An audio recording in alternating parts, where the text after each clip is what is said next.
Lição 2. O início da Igreja. Atos, capítulo 2, versículos de 1 a 4, 37 ao 41. E cumprindo-se o dia de Pentecostes, estavam todos reunidos no mesmo lugar. E de repente vem do céu um som, como de um vento veemente e impetuoso, e encheu toda a casa em que estavam assentados.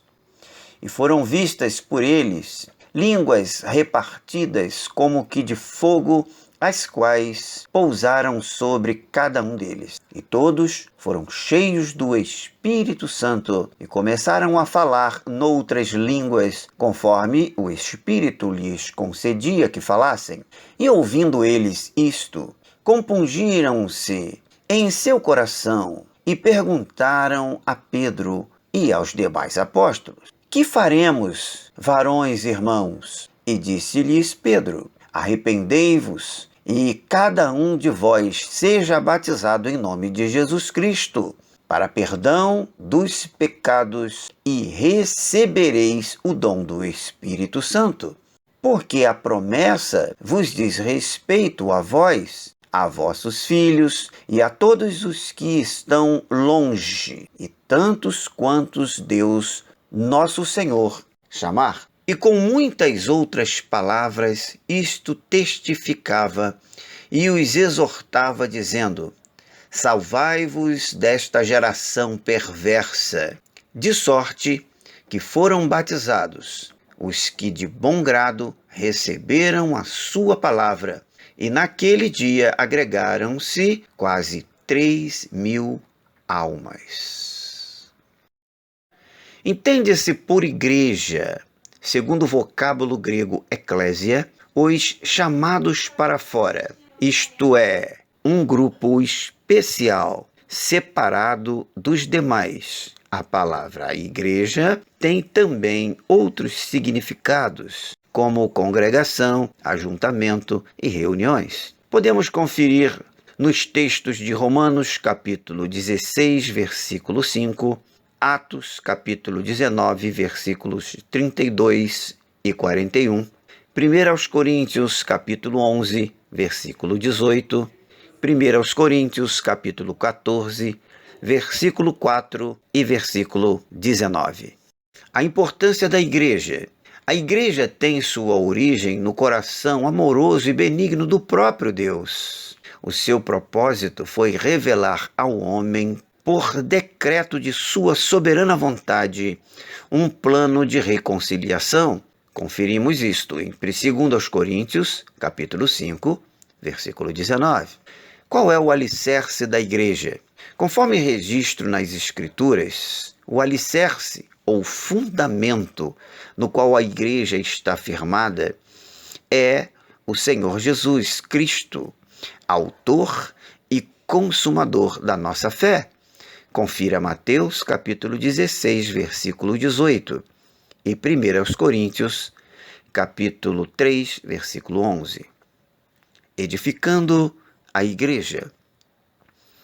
Jesus iniciou o seu ministério convidando homens que se tornaram seus discípulos e, consequentemente, apóstolos, para que dessem continuidade à obra iniciada quando ele retornasse aos céus.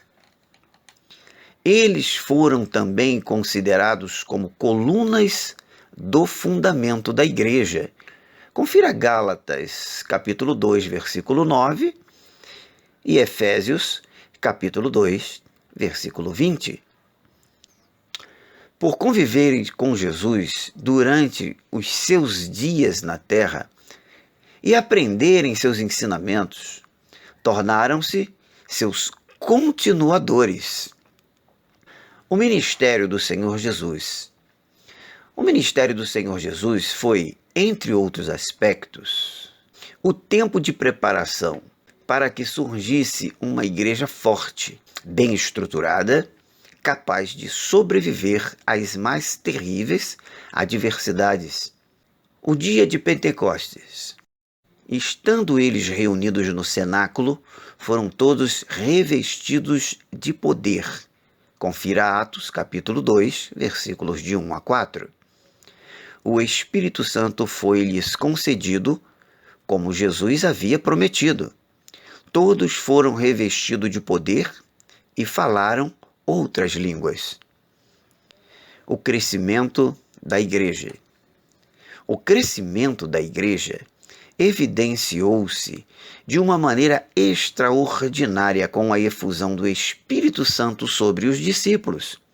O apóstolo Pedro, impulsionado pelo revestimento de poder, levantou-se corajosamente e, num solene discurso, falou sobre os acontecimentos e o cumprimento das promessas divinas. Terminou com um veemente apelo que resultou na conversão de quase 3.000 almas. Confira Atos, capítulo 2, versículos 40 e 41. O Evangelho passou a ser pregado por eles com poder e ousadia, e muitos milagres aconteciam. Isso resultou na conversão de muitos que se tornaram adeptos do cristianismo. Confira Atos capítulo 2, versículos 46 e 47. Atos capítulo 4, versículo 4. E Atos capítulo 5, versículos 14 ao 16. O primeiro mártir. O projeto de Deus era a plena divulgação da mensagem salvadora para alcançar os povos, até os confins da terra. Confira Atos capítulo 1, versículo 8. Porém, os cristãos sentiam-se tão felizes com o crescimento da igreja em Jerusalém que não pensavam em sair dali. Deus, então, usou um meio para que fossem dispersos da cidade. Desencadeou-se uma terrível perseguição iniciada pelo repúdio dos chefes religiosos à pregação do jovem Estevão.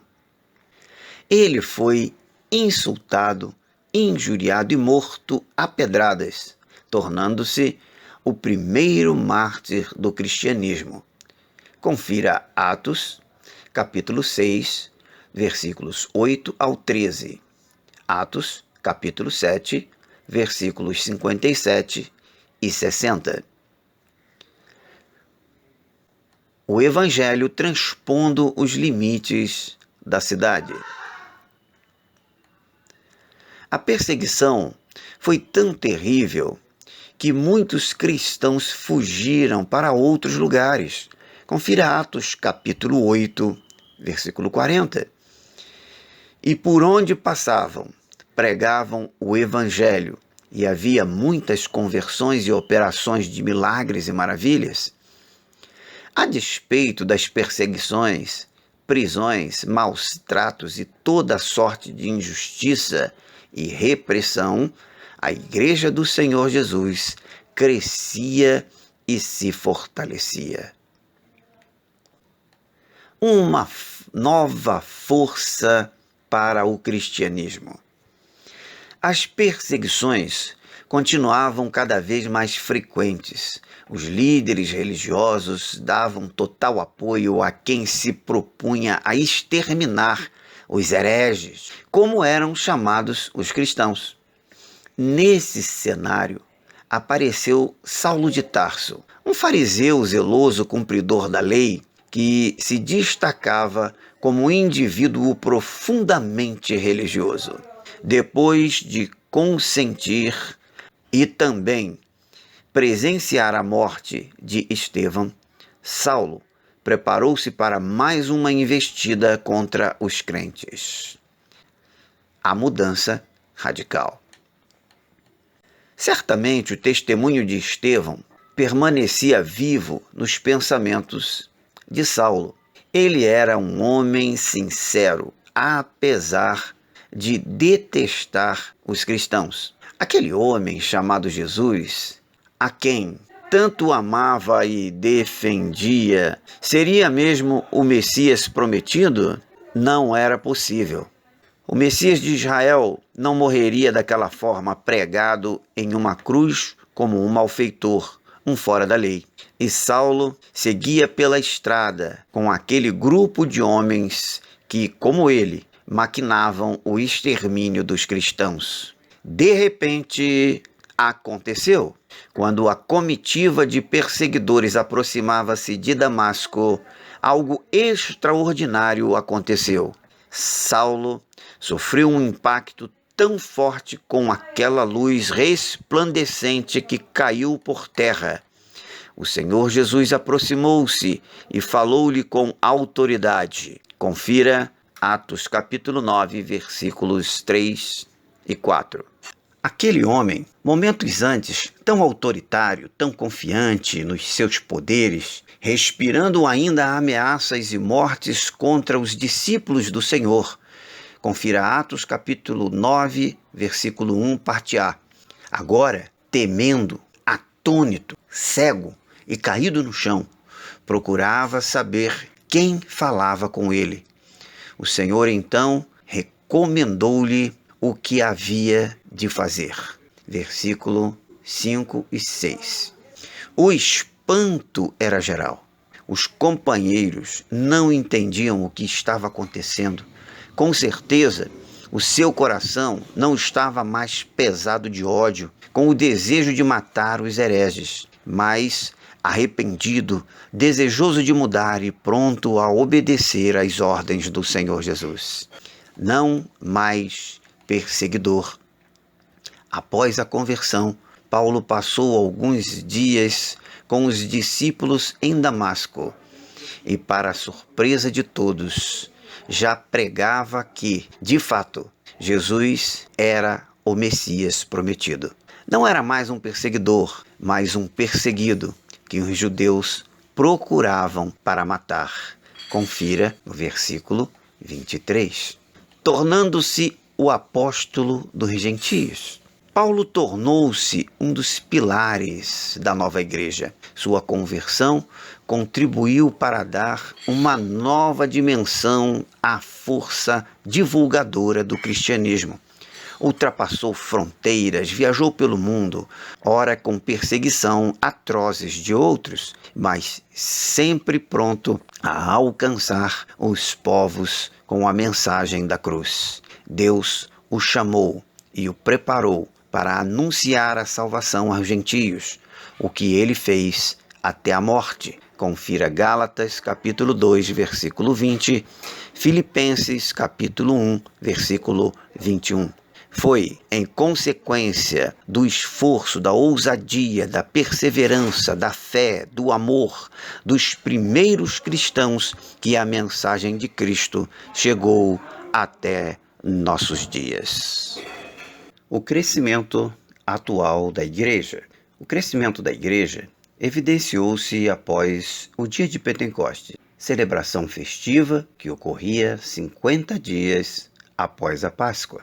A unção e o poder do Espírito Santo levaram os primitivos crentes a uma situação de mensageiros por onde passavam.